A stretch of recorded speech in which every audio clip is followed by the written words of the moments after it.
What is good, guys? What a year it has been in the Scott's Takes landscape. Can you believe in May, like 7 months ago, over 7 months ago, we walked to Glass Animals? Michael, show the clip.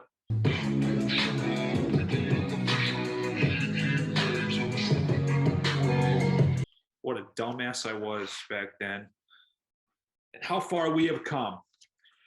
And before we get into the top 10, I can't thank enough to executive producer Mike Fish for all his help, his effort for making Scott's Takes happen on YouTube, behind the scenes. Michael has gone above and beyond to make us the most popular sports biz YouTube channel on this planet. We can't thank him enough. And I can't thank enough for all the other people, all the people that came on the podcast, and all my so-called enemies. They say I'm the Darth Vader of the sports biz. I think I'm a nice guy. But this guy, I tell the truth. I tell it like it is. And I can say I batted 1,000. Nobody has the guts to challenge me, to challenge my stances, because you know what? My facts are right, period. Top 10 hot takes of the year. I'm going to name them down. Number 10, Arizona Bowl from Barstool Sports. Dave Portnoy's been on absolute fire in 2021, besides his Business Insider fiasco, which has died off now from those alleged two women. But things like Barstool Sports having the Arizona Bowl, taking control of the game away from the cable networks, this is something we're going to see a lot into the future. Number 9, Evander Kane. You know, I thought this was going to be a bigger black eye for the NHL than it was. They never were able to find evidence that Evander Kane bet on San Jose Sharks games. So the story kind of dwindled. His wife is still running her mouth on Instagram and Twitter, but this story never became the Pete Rose of the NHL. Let's go number 8 hot take, Urban Meyer. What a complete disaster for the Jacksonville Jaguars. The guy's at a bar in Columbus, hanging out with underage woman, getting a lap dance from an 18, 19-year-old woman, not underage. But the guy says at The Ohio State University, I'm the best coach, I'm the best leader, tells his Jaguar staff, I'm a winner, you're a loser. Are you just asking to get fired from Jags owner Shad Khan? I mean, if I'm Shad Khan, I'd fire him yesterday without pay. I mean, Urban Meyer is a complete train wreck. Most scumbag. I know the guy won a lot at The Ohio State University, University of Florida, but get the damn guy out of the National Football League. That's enough about Urban. Number 7, Springsteen on Broadway. You know, Bruce had another residency in New York City over the summer. Not as hot as the ticket that he had in like 2018 on Broadway. So tickets kind of went down, 500-600, but a lot more, I think, of these acts like Springsteen, Adele doing the residency in Las Vegas, which is an extremely hot ticket. We're going to see a lot of these big-time stars do smaller venues and have more ticket revenue. So expect that. Number 5, this is a good one. And we've had a lot of fun with this one. Guido and Jonathan Marks of Elevate Sports. And you know what? Let's give Al some credit. He's built one heck of a company with Elevate Sports Ventures.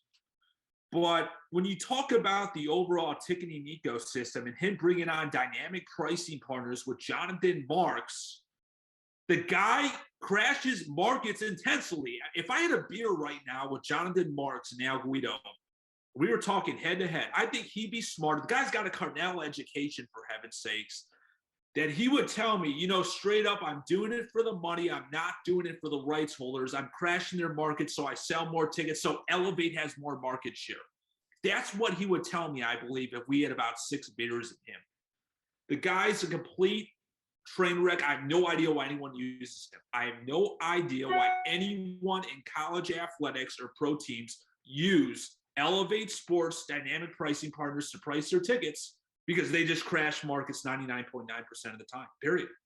And until he says something of what he's doing right, I'm going to keep calling him out until the end of time. Next, Stephen Cohen, our buddy Stephen Cohen. We had a couple hot takes, Michael. with Stephen Cohen and the New York Mets undercutting season ticket holders, calling out his fan base. What a disaster year. What a bad 2021 for New York Mets owner Stephen Cohen. The guy supposedly is a hedge fund guru, billionaire, but can't even run a ticketing ecosystem, can't even run an organization, the New York Mets. It tells you some of the brightest minds in the world cannot run a sports team. Did we have fun with Stephen Cohen? Yes, we had fun with Stephen Cohen. Brooklyn Nets, John Agramani. We had a lot of fun with this one last spring. We actually got John on the phone. He thought I was a fan. He didn't know I was part of Scott's Takes in the media and a sports biz guru. Of him doing a fire sale with James Harden of the Brooklyn Nets to sell playoff tickets. A no-no. Undercutting our fans, training fans to buy a last minute. Now, Brooklyn Nets have been a complete disaster in their ticket and distribution plan over the last decade or so. They're obviously a stepbrother, a stepsister to the New York Nets over in Manhattan. So it's not an easy sell. I get it. But for heaven's sakes, don't discount. Discount is for dummies, courtesy of our friend Dave Wakeman, Michael. NIL, name, image, likeness was launched. Go to number 3. Name, image, likeness launched right after July 4th. For the first time ever, college athletics are be able to get paid through sponsors. I think it's great, but it's a train wreck. It's the Wild Wild West in the college athletic departments. Our boy Mark Emmert is still trying to send sanctions to NCAA athletic departments all over the country for cheating before the NIL started. Mark, just go. Just resign. Just go. Student athletes should get paid. Michael and I actually did a report on this at Lynn University, why student athletes should get paid like in 2004. I mean, it's like 17 years overdue. Great for student athletes, NIL. Number 2, Angels, Yankees, $3 fire sale end of September. Now, we talked about this on the Troy Kirby podcast a couple weeks ago. And, you know, Major League Baseball is just an absolute train wreck, along with college football. Just discounts, trying to get fans, and they're not being creative getting fans in the stands.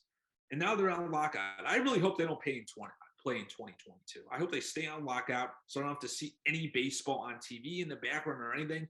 They're just a train wreck. And baseball's boring. They need to get more creative.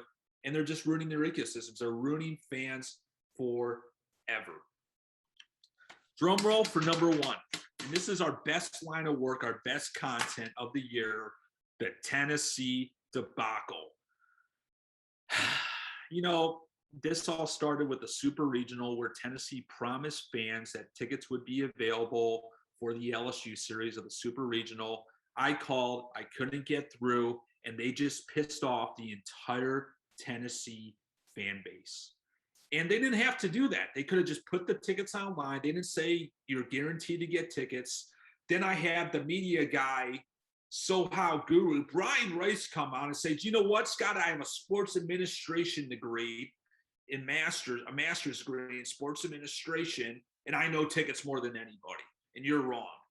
And we just had a back and forth with our boy Brian Rice, and he just embarrassed himself, dude. Just let me do the talking. And when you have an athletic department, this is how most college athletic departments are. They don't look into the science, the metrics, whatever. They underprice tickets, they overprice tickets, or they have $6 tickets. It's one or the other. It's either too high, too low. It's never a healthy ticketing ecosystem. And Tennessee literally cost themselves probably about $500,000 for underpricing their tickets, and they pissed off fans doing it because brokers made money on the super regionals. And what I don't get in closing is that there's so many resources, so much potential, and pro teams, college teams don't utilize them correctly. And throughout 2021, Scott's Takes, I corrected them. I told them they were wrong. And the sad thing is, when I get DMs and I get text messages, Scott, you're so right, but I can't say anything because it's going to F up my career, yada, yada, yada. My friends, you only live once, and we need to do a better job of challenging the status quo, telling people that how we feel. Because you know what? In this world we live in, everyone talks behind each other's backs anyway. Scott Freeman tells you face to face. And it's all business, it's nothing personal, but we changed the landscape of challenging bad business practices across the board in 2021. And nobody else ever in the sports biz has attempted or tried to do that, and we succeeded. We succeeded. We batted 1,000. Nobody had the guts to challenge us because you know what? We were right. If I was wrong, we'd have people challenge us. Yeah, we had a couple haters come in here and there, yada, yada, yada, but they never challenged what I was saying because what I'm saying is having 15 plus years of sports biz experience, I know the good, the bad, the ugly. And whether you like me or not, the facts were there. Anyways, my friends, that's the top 10. What a year it's been. 2022 is even going to be better. Scott's Takes LLC was launched. ScottsTakes.com was launched. We are going to do consulting. We have mega revenue streams between video production, building learning courses. We are going to partner potentially with Dave Wakeman on marketing analysis. So we're just going to hit the ground running full force, 130,000 miles per hour. And stay lean and clean. I'm going to keep it lean and clean, keep hitting the gym.